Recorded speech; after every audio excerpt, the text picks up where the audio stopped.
नमस्कार। खबरों की खबर में आपका स्वागत है। एक जुमला आपने सुना होगा, 4 दिन की चांदनी फिर अंधेरी रात। ये जुमला इसलिए मुझे याद आ रहा है क्योंकि दिल्ली हाईकोर्ट ने एक ऐसा फैसला सुनाया है कि केजरीवाल के वकील केजरीवाल से कह रहे होंगे कि 4 दिन की चांदनी फिर तिहाड़ की काल कोठरी, क्योंकि मसला ही ऐसा आ गया। एक केजरीवाल के चेले के केस में, चेला इसलिए कि जैसे जैसे गुरु कर रहा है वैसे वैसे चेला भी कर रहा था। ईडी समन पे समन भेजी जा रही थी। गुरु को 8, उसको 6 मिले थे। घोटाला करके बैठा हुआ है। यह कट्टर ईमानदार नहीं, दिल्ली में दंगा भड़काने वाला, शाहीन बाग के नाम पे मुसलमानों को गुमराह करने वाला और बड़ी बड़ी बातें करने वाला एक सड़क छाप गुंडा अमानतुल्लाह खान के केस में बड़ी खबर आ गई। हाईकोर्ट ने ऐसी ऐसी बातें लिख दी कि केजरीवाल को दिन में ही तारे नजर आ रहे होंगे, क्योंकि इसके पास भी ईडी की समन्स जा रही थी। 6 समन दिए गए थे। मामला दिल्ली वक्फ बोर्ड का था, जिसमें दिल्ली वक्फ बोर्ड के लोगों ने ही कंप्लेन किया।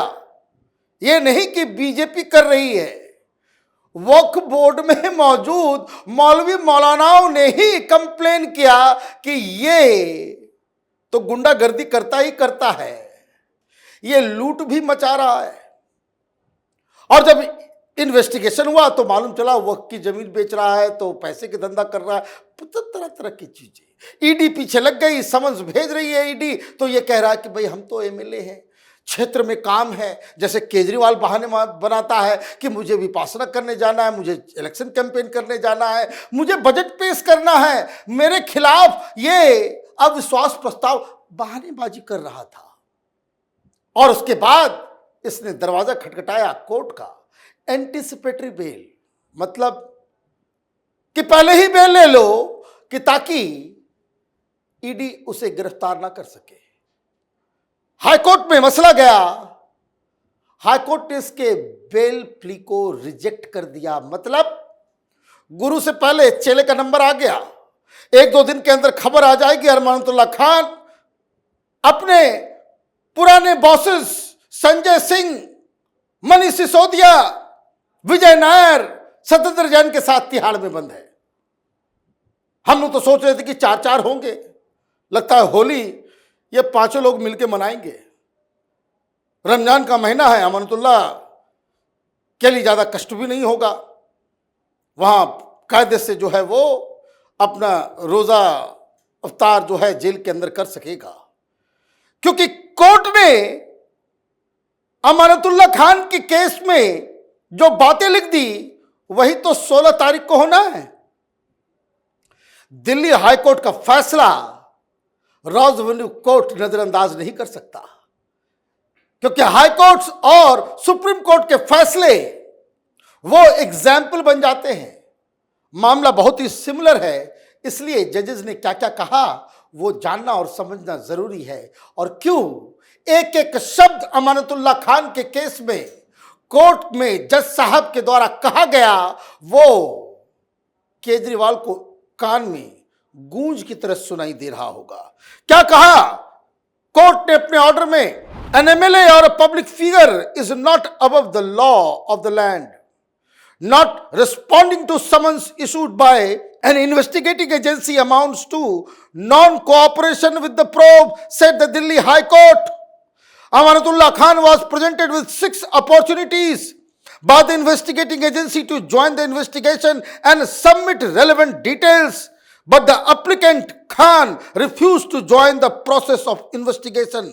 The High Court further opined that repeated disobedience of summon of the investigating agency is equivalent to obstruction of investigation, which is equivalent to obstruction of administration of justice. This in turn, the SC said, is equivalent to eroding trust and confidence in the criminal justice system, which will lead to anarchy and diminish respect for the rule of law. एक paragraph में सारी कहानी, सारी चतुराई, सारा तिकड़म, सारी नौटंकी केजरीवाल और उसके गैंग की धाराशायी हो गई। कोर्ट ने साफ साफ कह दिया, इन्वेस्टिगेटिंग एजेंसी बुलाती है और आप बहानेबाजी करोगे तो ये रूल ऑफ लॉ को आप चैलेंज कर रहे हो। वहां मसला क्या था? जी भाई, कंस्टिट्यूंसी में हमारा ये, हम पब्लिक फिगर है, बहुत बिजी है। कोर्ट ने कहा कि पब्लिक फिगर हो तब तो और भी तुमको रिस्पॉन्सिबल होना चाहिए, क्योंकि ईडी की तरफ से यही दलील दी गई। कहा गया कि माय लॉर्ड, क्या देश में आम आदमी के लिए और नेताओं के लिए क्या अलग कानून है इस देश के अंदर? यहीं पे मामला खत्म। कानून की नजर में तो आप मुख्यमंत्री हो, प्रधानमंत्री हो, राष्ट्रपति हो या कोई भी हो, जो क्रिमिनल जस्टिस सिस्टम है वो किसी के लिए कोई स्पेशल प्रिविलेज अलाउ नहीं करता है। और इसलिए कोर्ट ने कह दिया कि ये तो अलग केस है। और जो 16 तारीख को अरविंद केजरीवाल के ऊपर 2-2 केस की सुनवाई हो रही है, यह समन्स को मिस करने का मसला है। समन्स देने के बाद आप बार बार नहीं जा रहे हैं। अमानतुल्लाह को तो 6, गुरु घंटाल को 8 अपॉर्चुनिटीज दिए गए। कैसे बचोगे? कैसे बचोगे? तो वहां जो केस चल रहा है वो 174 आईपीसी के तहत कारावास का भी सजा है। ये जो हाईकोर्ट ने जो बातें कही है उसके उल्लंघन में, इस जुर्म में, वो शराब घोटाला तो अलग, वक्फ बोर्ड घोटाला तो अलग, ये एंटीसिपेटरी बेल के लिए गया था, यहां तो ईडी गई है। तो समन्स के निरादर करने के चक्कर में जेल हो जाएगी। लेकिन कई बड़े बड़े सवाल भी उठे हैं ईडी के ऊपर, इन्वेस्टिगेशन के ऊपर, तरह तरह की चीजें। ठीक वैसा ही केस है जैसे केजरीवाल कहता है ना कि ईडी ने छापेमारी कर ली, कुछ नहीं मिला। यहां भी कुछ नहीं मिला। जज साहब ने क्या किया और उसके बाद जज साहब ने क्या कहा? This court wonders whether a person's plea of being busy with personal or official work can be a valid ground on several occasions to avoid summons on the ground that he is a public person. The answer in this court's opinion has to be negative, since cooperating with investigating agency by a public figure too is public service, as the public is entitled to know from the legal representative about the allegations leveled by an investigating agency on the basis of statements of witnesses recorded under PMLA section 50, which are in nature of judicial proceedings and admissible in law, observed the High Court. Justice Sharma thereafter underscored that investigating agencies in India have the right to conduct investigation and to perform their duty on behalf of citizens without any intimidation, influence or avoidance by public figures. क्या बचा अब? Justice Sharma ने सारे धागे खोल दिए। केजरीवाल के दिमाग जो चक्करघिन्नी हो रहा होगा, अब क्या करें? ईडी के वकीलों को कुछ नहीं करना होगा। ये जो जजमेंट आया है 16 तारीख को रॉज एवेन्यू कोर्ट में बस रख देना है कि माय लॉर्ड, हाई कोर्ट का ये बयान है। सुप्रीम कोर्ट का भी एक फैसला आ चुका। तमिलनाडु के आईएएस ऑफिसर्स के केस में वहां पे सैंड माफिया का एक अलग कांड चल रहा था, जिसमें ईडी ने 5-5 डिस्ट्रिक्ट कलेक्टर्स को ईडी के समझ दिए थे। वो लोग, उन लोगों को लग रहा था कि स्टालिन बचा लेंगे। मामला सुप्रीम कोर्ट गया। सुप्रीम कोर्ट ने कहा कि ईडी ने बुलाया है तो तुम्हें जाना होगा।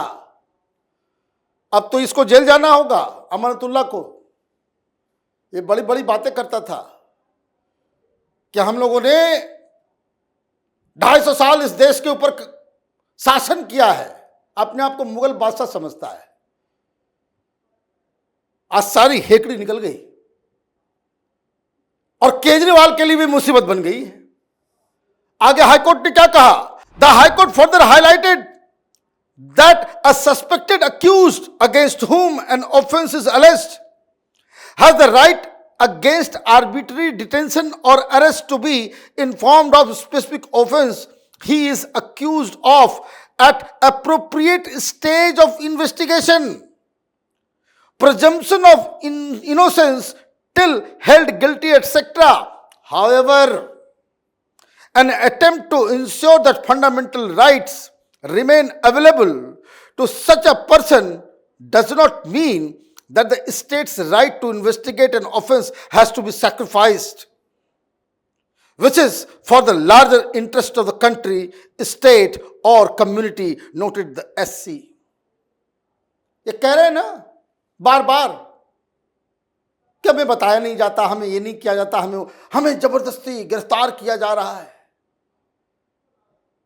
कोर्ट ने कहा ये सारी चीजें तो है, लेकिन कैसे अवेल करोगे तुम? कानून का तो पालन करना पड़ेगा। समझ आया जाइए, भाषण देने से काम नहीं होगा। और एप्रोप्रिएट टाइम पे कि किस वजह से आपको गिरफ्तार किया जा रहा है, किस वजह से बुलाया जा रहा है, इन्वेस्टिगेशन के दौरान जो इन्वेस्टिगेटिंग एजेंसीज है, जब उनको लगेगा कि this is the appropriate time, तब वो आपको बता सकती है। और जब गिरफ्तार हो जाओगे, ईडी गिरफ्तार कर लेगी, 24 घंटे में कोर्ट में पेश करना ही होगा, जज साहब के सामने तो बताना ही पड़ेगा। तुम कौन होते हो समन इलीगल है ये कहने वाले? सारे सवालों का जवाब मिल गया। इस पूरी सुनवाई के दौरान कोर्ट में यह भी जिरा हुआ कि कुछ नहीं मिला, ये नहीं मिला, वो नहीं मिला। वही कोर्ट ने कहा कि ईडी का काम बड़ा डिफिकल्ट होता है। आज के चोर बड़े शातिर होते हैं और पढ़ा लिखा हो, इनकम टैक्स का कमिश्नर हो, हाँ, कानून का जानकार हो, मैगसेसे अवार्ड विनर हो, तो बहुत ही उत्कृष्ट तरह की पढ़ाई जानता है। तो जितना होशियार, जितना पढ़ा लिखा घोटालेबाज होगा, भ्रष्टाचारी होगा, वो उसी हिसाब से अपने आप को बचाने में कामयाब रहेगा। वही पुलिस वाला क्राइम करता है तो वो पकड़ाता नहीं है, कारण उसको सारी चीजों के बारे में अंदाजा होता है। तो उन्होंने कहा कि भाई ये देखिए कि ये तो ब्लैक मनी का हेर फेर है, कैसे छुपा के घूस खाना है, ये तो क्रिमिनल जो है नए नए तरीके से इजाद करता रहता है। अब बताइए, सारी बातें कह दी, कोर्ट के अंदर में सारे धागे खुल गए, लेकिन केजरीवाल है कि अभी भी मानने को तैयार नहीं है कि 4 दिन की चांदनी फिर अंधेरी रात। आप देखते रहिए कैपिटल टीवी। हमारे वीडियोस को लाइक कीजिए, शेयर कीजिए और हमारे चैनल को सब्सक्राइब कीजिए। धन्यवाद।